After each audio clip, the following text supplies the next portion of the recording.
Some of the headlines. This is Democracy Now!, democracynow.org, The War and Peace Report. I'm Amy Goodman. We begin today's show in China, which is refusing to release 3 activists who were arrested while they were investigating labor conditions at a factory manufacturing Ivanka Trump brand shoes.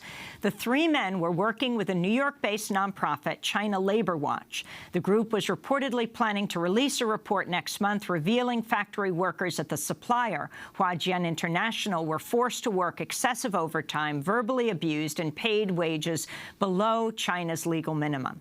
China accuses the 3 investigators with using illegal surveillance equipment and interfering with the operation of the factory. China Labor Watch denies the allegations and says this is the first time in nearly 2 decades of its existence that any of its investigators have been detained and face criminal charges.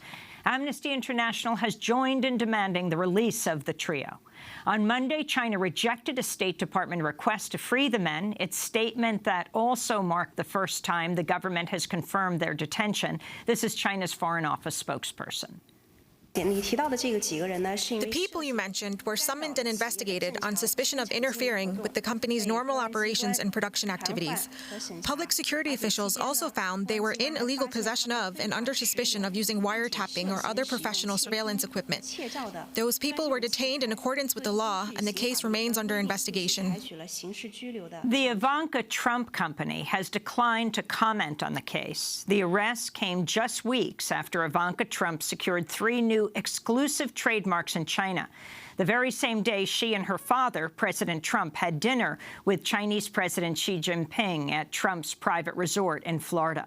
Ivanka has also recently filed numerous additional Chinese trademark applications. According to the Wall Street Journal, 14 applications were filed by her business on March 28th, the day before she was named White House advisor.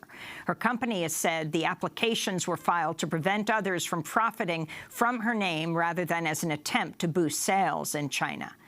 Ivanka Trump no longer manages her $50 million company, but she retains an ownership stake so she can still benefit from the company's profits. It was not Ivanka Trump herself that filed for the trademarks in China, but it was the company. To talk more about what this means, we're joined in Washington, D.C. by Kevin Slayton, who is program coordinator for China Labor Watch until last year. He knew the 3 investigators currently detained in China and has researched Chinese labor conditions for over 7 years, continuing to monitor closely human rights and foreign policy developments in China. Kevin, welcome to Democracy Now! Where are these 3 investigators, these 3 human rights activists investigating labor conditions at the Ivanka Trump brand factory? Where are they being held? Hi, Amy.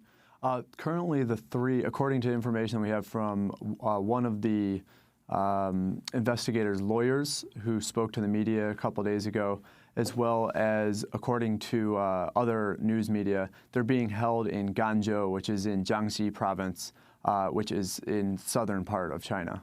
And that's where the investigation, one of the factories that they were investigating is located. And under what conditions are they being held? I mean, a lot of that information isn't really known. We know from what the lawyer said that they were being held in, that one of the people was being held in a group cell of 20 people, that he had to sleep just a couple feet away from a urinal. They said a bucket that people would use as a urinal, and he had to sleep like that, and it was very uncomfortable.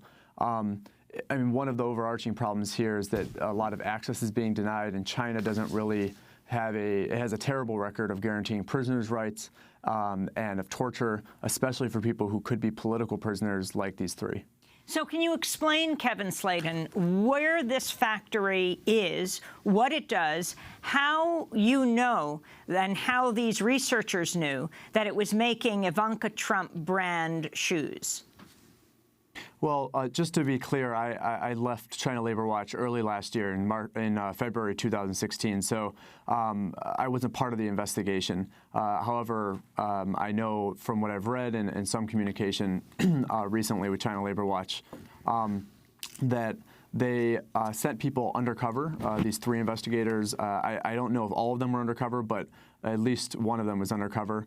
They were doing worker interviews outside of the factory and gathering other information around 2 factories that they, through worker interviews, and I haven't seen video or pictures, but typically you would get video and picture to prove it.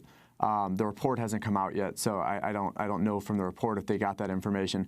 But typically, that's how you would show that the products that you were like Ivanka Trump's products or other brands were actually being produced there.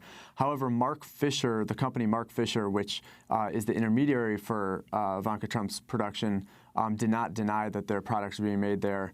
Ivanka Trump's company didn't deny they were being made there. So I think that it's not really a question of whether or not they're being made in those factories. The Chinese government said in the quote that we just played that these men are being held under suspicion of using wiretapping or professional surveillance equipment. Mm-hmm. Yeah, this is what's been said by the foreign ministry. It's also what the official charge is, at least for one person. That only one person we know about their actual charge. It's extremely unusual that in the context of labor investigations in China, somebody who's been involved in this for many years and also knows many people who've actually done these investigations in China, it's extremely unusual to actually bring this charge against somebody. In fact, it's unprecedented. These sorts of investigations are not unusual in China. The undercover whether it's undercover investigations or just asking workers into the labor conditions connected to global supply chains.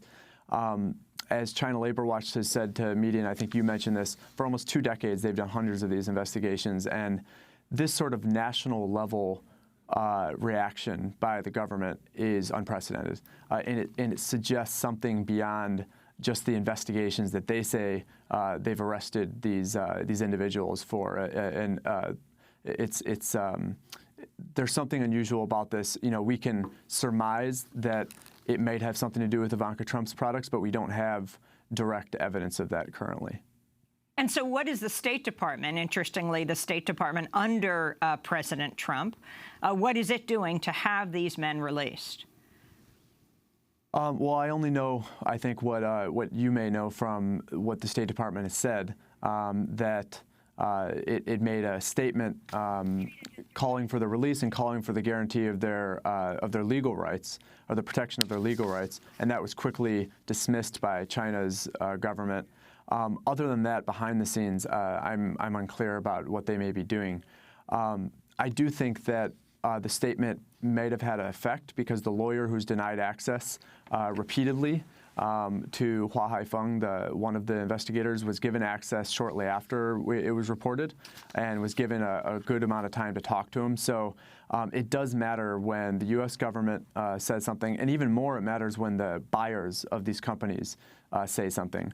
In the past, it's not unusual for local governments. Now, I've talked about all these investigations that have occurred in the past. It's not unusual for local governments to have to retaliate in some way towards investigators, but that retaliation is usually a slap on the wrist, kicking them out of the city, make sure they're out of the factory so they're not revealing more information. But some of the reaction that's been taken, denying access to lawyers, denying access to family, not notifying family, blocking them from leaving the country days before they were even arrested, apparently. This shows that this is a national level coordinated political case, and the State Department comments, the U.S. government commenting on this, and the companies that may be at the center of this, particularly Ivanka Trump's company and Ivanka Trump herself, commenting on this in a way to call for the protection of the rights of these investigators is extremely important. And could really have a dramatic effect on their treatment. I'd like to go back to Ivanka Trump speaking in April. She was interviewed about potential conflicts of interest by Gayle King on CBS's This Morning. When we talk about the Ivanka Trump brand, you are no longer running the day-to-day. No, I'm no longer. What have you done with your business? I have no involvement with any of it, and I felt like proximity to my father and to the White House, and with my husband taking such an influential role in the administration, I didn't want to also be running a business. So I put it into trust. I have independent trustees. I have no involvement in its management and its oversight and its strategic decision-making. But the trustees are family members, right? Your brother-in-law and your sister-in-law? They are, so but they're completely independent, and I'm transparent about that. Can you see from the public point of view, yes, you put it in trust, but its family members are thinking, well, is she really not involved? Do you really not get on the phone and say what's going on? Do you have no involvement whatsoever? I take a legal document very seriously, and I wouldn't go through the pains of setting this up if I intended to violate it. So that is Ivanka Trump. Your response, Kevin Slayton, talking about her company that's now run by her brother-in-law and sister-in-law. Right. I think that it's extremely, well, at the time she wasn't responding to this. It would be extremely disingenuous if she uses that as protection, personal protection here to disassociate herself with what of the human rights, the serious human rights violation and labor rights violations going on in her supply chain. Whether or not she's directly involved with the management, she is benefiting from the profits of this company. This company is using her name, and she'll benefit even more after she leaves office, whenever that happens. Let's talk about the facts that we do know. Huajian, this company that is at the center of this, the factory is at the center of this in China, according to reports, produces something like 100 to 200,000 Ivanka Trump shoes per year. It's the third largest, a third of Ivanka Trump's orders come from this company every year. They've been working with them reportedly for 10 years, which means, based on my experience in this field, that makes them a strategic supplier. They are not a new supplier. This isn't a one-off. This is a long-term partner, which means that they're at the center of their business and supply chain in China. And according to reports, they were producing up to this year, including in May when these investigations, at least the preliminary investigation ended. So there's a direct association with Ivanka Trump's company, and therefore Ivanka Trump, especially because she's still profiting off of these, with the 3 investigators and their arrests and the labor violations that they were investigating, the widespread labor violations that we now are starting to get information about. So I think that if she did respond in that, whatever legal protection or legal separation she has from the management of her company, if she were to use that response, it'd be extremely disingenuous and unethical. I wanted to ask about, well, according to the Wall Street Journal, 14 applications were filed by her business on March 28th, the day before she was named White House advisor. Ivanka Trump's company has said the applications were filed to prevent others from profiting from her name rather than as an attempt to boost sales in China. And the Wall Street Journal points out Ivanka no longer manages the $50 million company, but retains an ownership stake so she can benefit from the company's profits. Talk about disingenuous.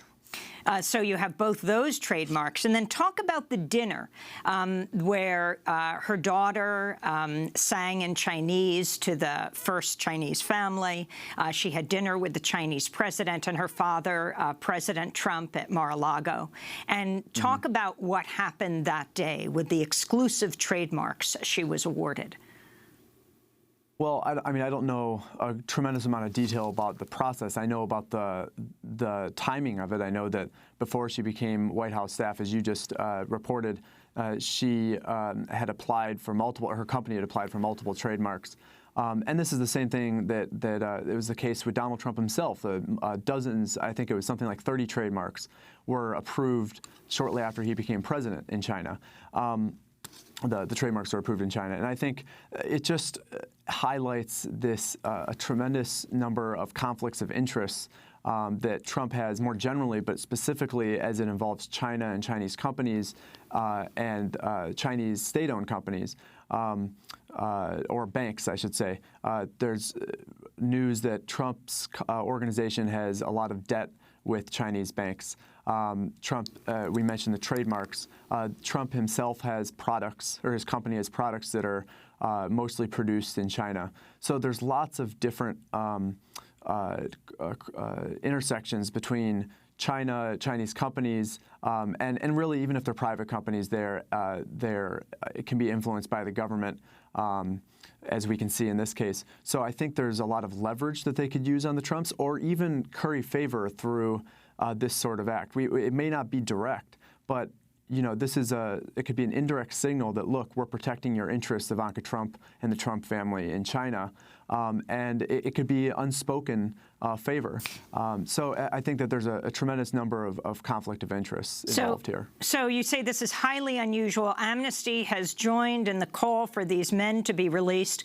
What do you think President Trump can do as we wrap up, Kevin? If President Trump were, forgetting for a second the conflict of interests, just as President of the United States, at least for now, until he completely degrades the office of the presidency, he still has influence and he still has the ability, when he speaks about specific people, to bring to raise the status of their case. And if he were to name these three, if he were to talk specifically about this case and call for their release, I do believe that at the very least it will protect them within prison, as we've seen in many, many cases over the years of political prisoners in China. It could get them protection from torture, but it could even secure their release or a quicker release in a faster legal process. So I do think that prioritizing this and mentioning them would benefit the three investigators. And if we add on top of that the personal connections, I think that there's a personal responsibility on the part of the Trump family to do something about this. Kevin Slayton, former program coordinator for China Labor Watch, knows the three investigators currently being detained in China. Thanks so much for being with us. We'll continue to follow the story. When we come back, we'll go to Iran to learn what has happened in the attack in Tehran. Stay with us.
Shame by Revel.